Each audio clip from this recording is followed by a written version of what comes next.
Welcome back to Emilee's Paper Caper. Life with Patty is our host for the Artisan Journal Prompt, and she asked me to do a tutorial video on how I do this teardrop doodle. This was my response to our week 49 prompt, crayons, and she commented on that video, which is up in the card if you haven't seen it and you'd like to.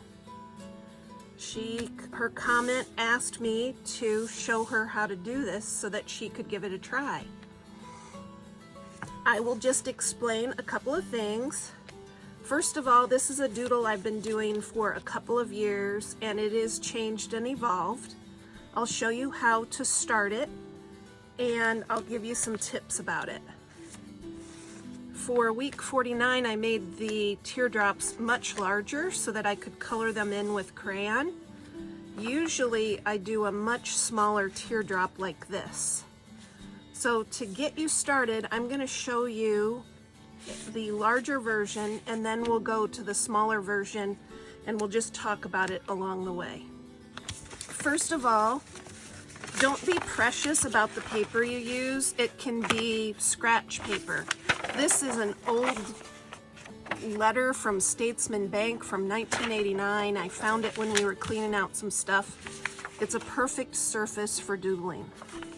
These strips were packaging. They were all bunched up in a Amazon order, and I just flattened them, and we can use those to do some doodling. It can be any color paper, it can have anything on it, it can be blank, solid, or it can have lines, and I'll show you examples for all of them.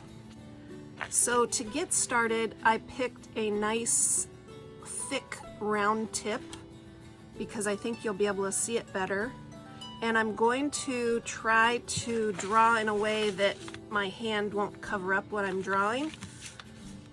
We'll see how we do. To start this doodle, I usually just create a line, and I could create multiple lines or even swirls, but it just kind of gives you a base to start from. Then what you do is you make a teardrop. Just a teardrop. Don't be too precious about it. Just a teardrop. You kind of swoop around and teardrop. So each time you do a small teardrop, I like to put a large teardrop over it. And to kind of balance, I go on one side and then the other. Now some of them get a little messy and wonky, and that's okay. I just have faith in the process that when it's said and done, that it's going to turn out okay. If you spent time looking at this one, you would see all kinds of errors and mistakes. But when you look at it as a whole, you don't see that. So having a line to start from is a great help. Then you can start branching out. And that's where it starts to really get fun, because you end up going lots of different directions, and it can really start to take a life of its own. See, on this one, I started with a line down the middle, and then I filled in on either, just did teardrops across that line, and then I started just building off of that line.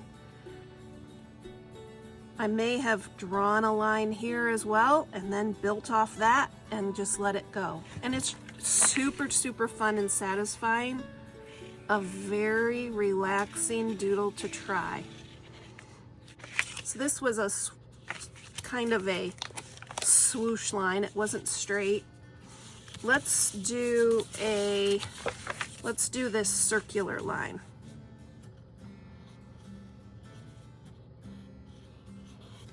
And I just go ahead and let my lines cross here.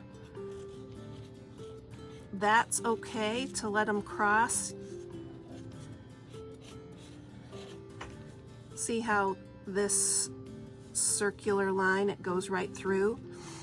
If you don't like that, you could draw your initial loop with a pencil and then erase it later, but it doesn't really bother me. And you can go as fast or as slowly as you want. You can kind of take a deep breath and just relax. You're not thinking about anything except this doodle, and it's kind of cathartic.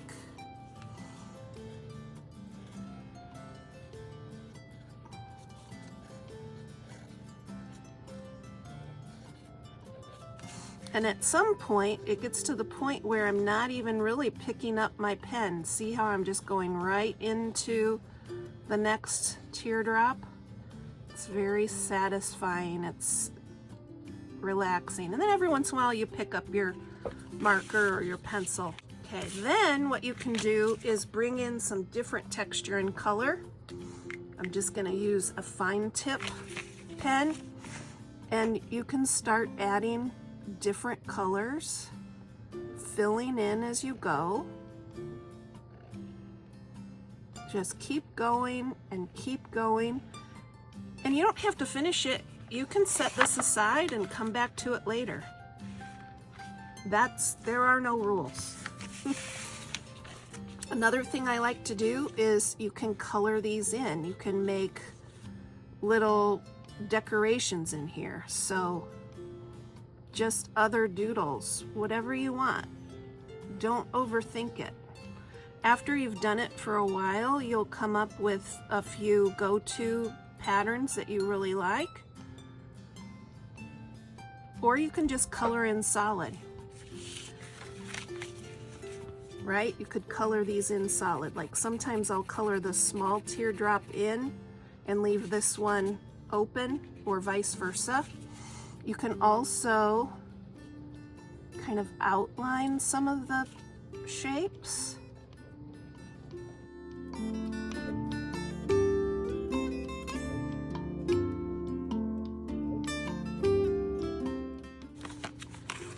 Now, for lined paper, you know, like old school paper that's no longer being used, I like to put it in notebooks.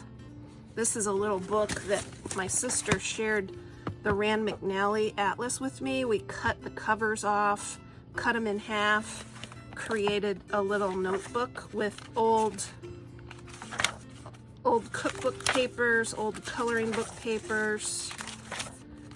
And I will probably create on top of these like glue book pages or something, but there's also some notebook paper in here. So I wanted to show you that you can also do this doodle with notebook paper. And what I do is I just ignore those notebook paper lines. Don't let them bother you. Don't even think about it. It's just background. And with a finer tip pen, I'm starting an adventure here. And you can see how I can either choose to pick up my pen every time I make a teardrop, or I can leave my pen on and never pick it up and just let it flow.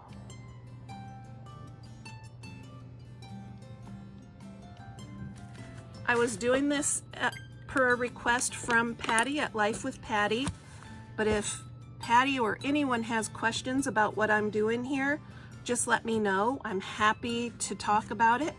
This is a different kind of video for my channel, I know that, but I hope it was entertaining for you and maybe gave you some ideas of something else you might like to try.